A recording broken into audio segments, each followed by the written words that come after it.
We're going to look at how to create a video for your students to watch later, so a recording in Teams. To do that, we're going to come to where it says Meet Now at the bottom. It's a little video camera, and click on that. I'm going to name my video whatever I want to tell the kids to go watch, and then I'm going to click Meet Now.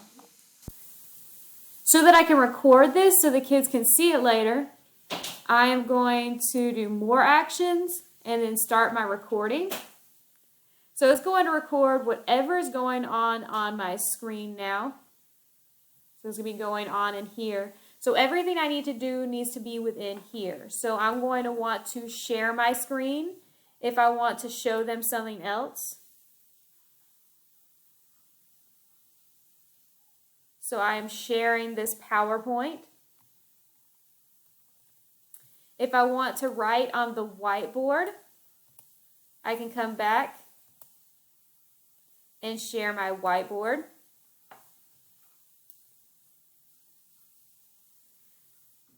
Now you need to go and see the other video that tells you how to make it so not all students can write on the whiteboard if you don't want them doing that in a live video. However, in this one, we're not doing it live, so whoever can do it.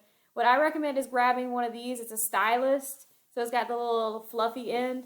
Fulton County gives a ton of green pens away that have stylus on the end, so you may have run into one. But now I can go through and write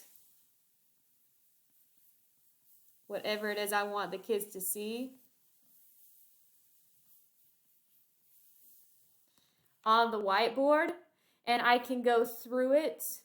You can change colors.